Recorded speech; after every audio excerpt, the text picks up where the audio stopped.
when a Nancy Pelosi allows her position to be taken over by radical far-left socialists or worse, that's pretty bad. That's pretty bad, especially when the senators and all of these other people have actually done what they're accusing me of doing, which I didn't do. I'm going to have Mike Pompeo say a couple of words.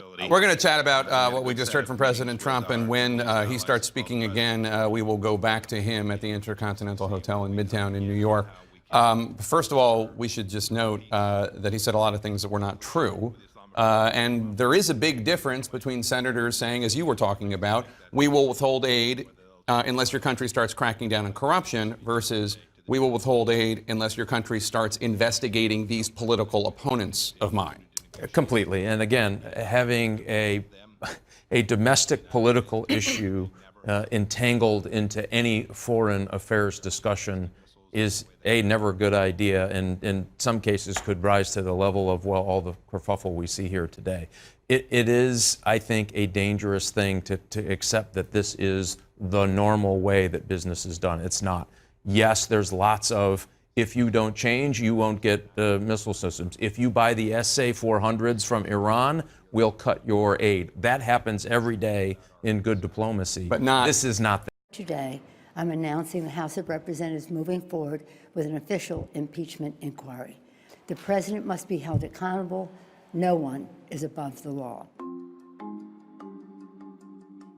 Speaker of the House Nancy Pelosi saying that everything was completely changed after President Trump came out and admitted that he did indeed in some form speak with and potentially pressure the Ukrainian president to investigate Joe Biden. This isn't relitigating the past. This isn't relitigating the election with Hillary Clinton. This is about the president abusing his office in seeking political dirt about an election that's upcoming. We have seen a slew of House Democrats really adding their voice to call for an impeachment inquiry to begin. Some moderate swing state members of the House, also some allies of Speaker Pelosi. So very clear that she says and she felt that the time now has come.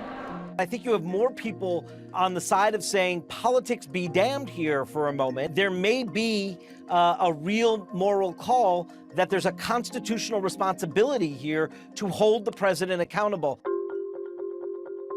Trump keeps talking about this unredacted transcript of his phone call with the Ukrainian president, suggesting that if people will just read this, they will see how misdirected these efforts are.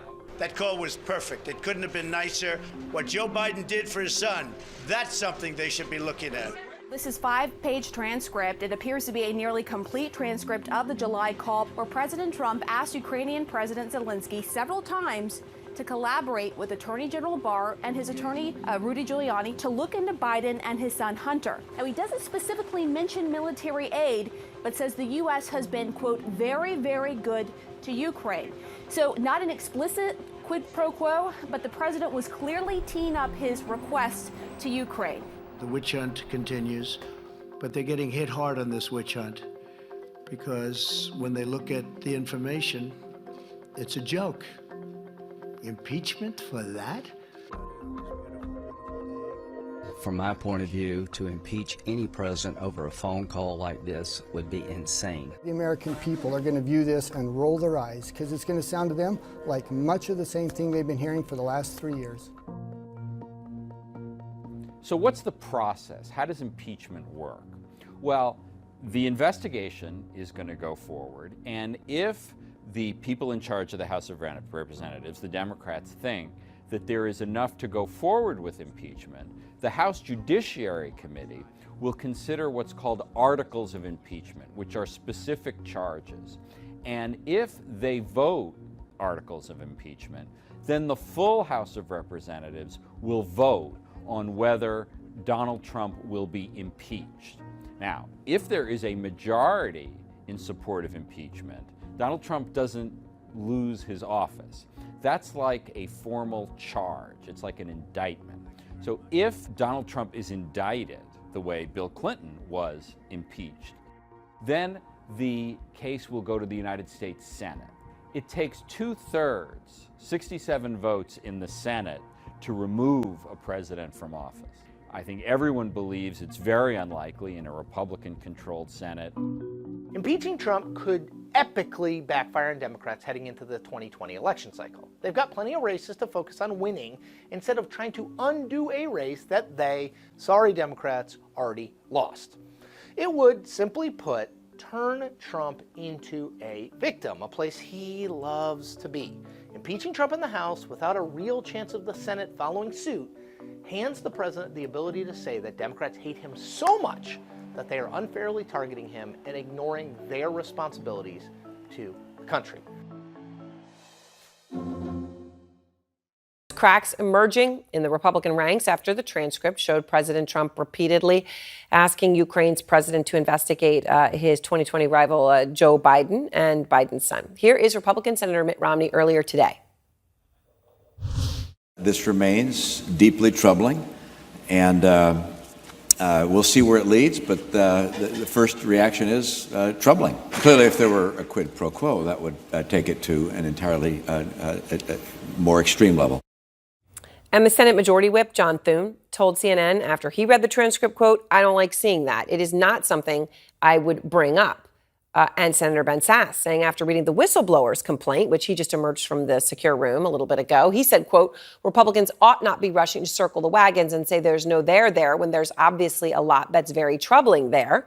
He also, of course, criticized Democrats for moving before they actually had the transcript. Everyone is back with me now. Congressman Dent, let me start with you, though.